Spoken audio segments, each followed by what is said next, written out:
Alhamdulillahirabbil alamin wal aqibatu lil muttaqin.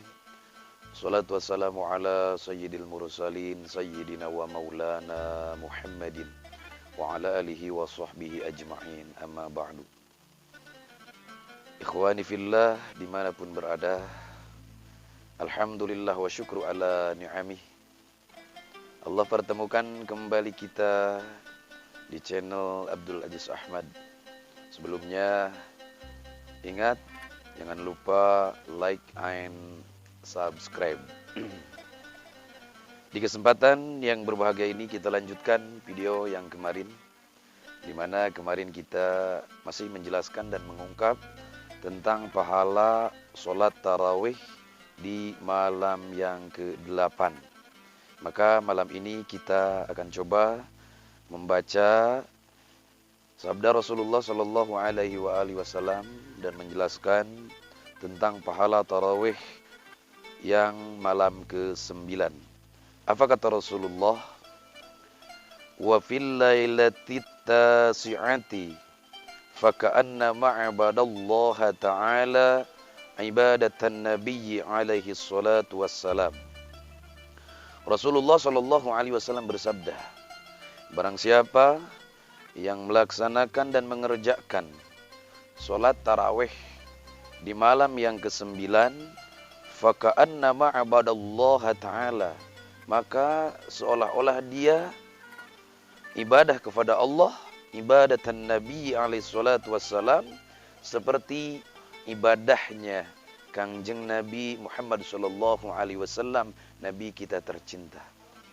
Ikhwani fillah, sungguh sangat agung sekali, terlebih lagi apabila dibanding dengan malam yang ke-7 dan ke-8.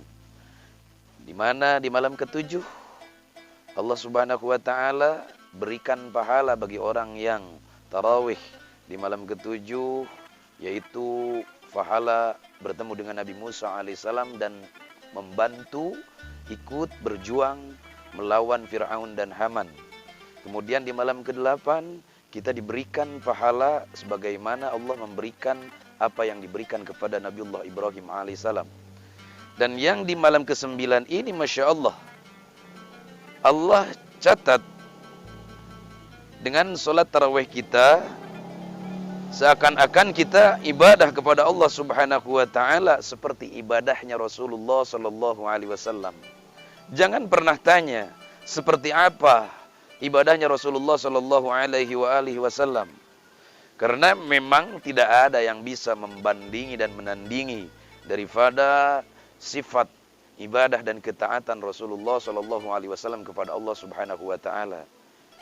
Seperti satu contoh, sebagaimana hadis yang diriwayatkan oleh Siti Aisyah, bagaimana Rasulullah Shallallahu Alaihi Wasallam sholat, sehingga menyebutkan ketika Siti Aisyah bertanya kepada Rasulullah, ya Rasulullah, wahai Rasulullah, wahai suamiku, engkau beribadah kepada Allah Subhanahu Wa Taala, engkau sholat sampai-sampai kedua kakimu bengkak akibat lamanya berdiri dalam melaksanakan sholat.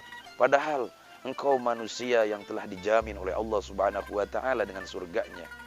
Engkau adalah orang yang tidak pernah berbuat dosa. Tapi kenapa engkau sampai menyibukkan diri dan membuat badan engkau, anggota tubuh engkau sampai kaki engkau menjadi bengkak? Maka Rasulullah Shallallahu alaihi wasallam dengan tersenyum menjawab, "Afala akunu abdan syakura?" Wahai Aisyah, apakah tidak boleh aku menjadi seorang hamba yang bersyukur kepada Rabbnya, yang bersyukur berterima kasih kepada Tuhannya? Itulah sifat daripada ibadah dan ketaatan Rasulullah Shallallahu Alaihi Wasallam, tidak ada yang menandingi.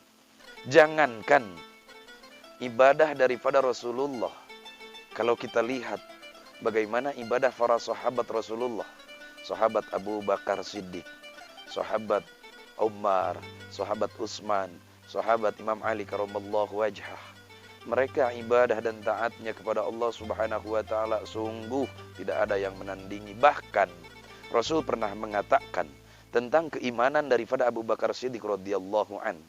Apa kata Rasulullah?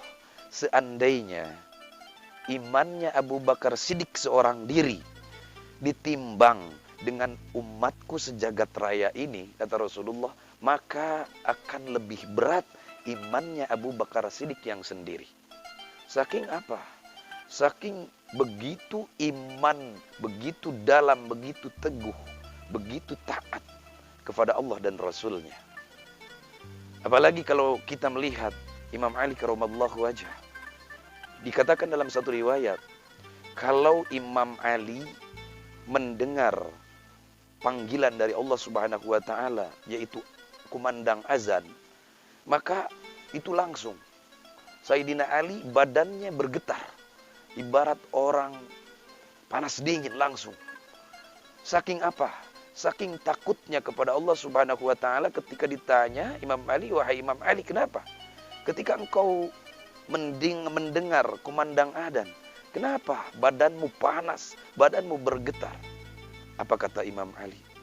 "Aku takut jangan-jangan aku tidak bisa melaksanakan dan mengerjakan apa yang diperintahkan dan dititahkan oleh Tuhanku Allah Subhanahu wa taala." Masya Allah, seperti itu ketaatan dan ibadah para sahabatnya Rasulullah Sallallahu Alaihi Wasallam. Jadi jangan dibandingkan bagaimana Rasulullah ibadahnya, sahabatnya saja seperti itu.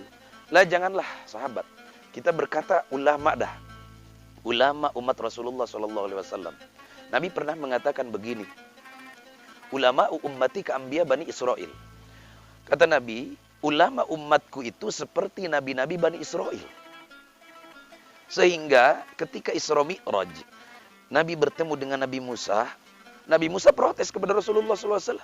"Wahai Muhammad, engkau pernah mengatakan bahwa ulama umatmu itu setara derajatnya, sebanding derajatnya dengan nabi-nabi Bani Israel. Sedangkan aku," kata Nabi Musa, "termasuk daripada salah satu nabi Bani Israel.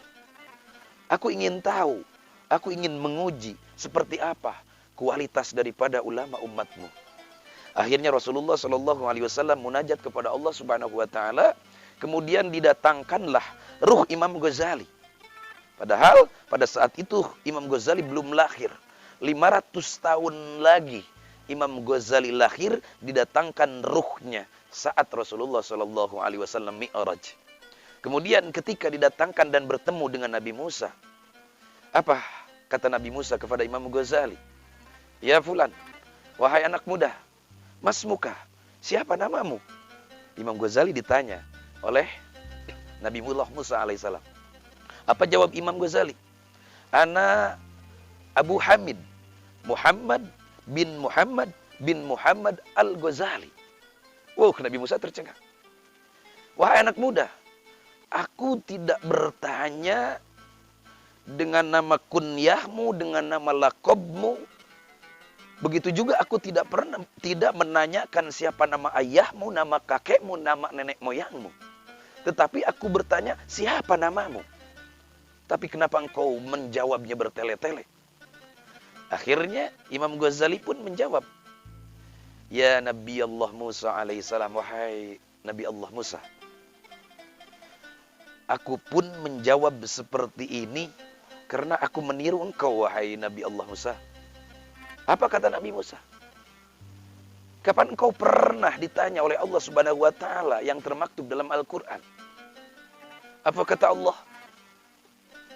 "Wa ma biyaminika ya Musa?" Wahai Musa, apa yang ada di tangan kananmu? Allah bertanya kepada engkau, wahai Nabi Allah Musa, seperti itu. Tapi engkau menjawab, "Hada asaya atawakkau biha ala dhahri wa ahussu biha ala ghanami."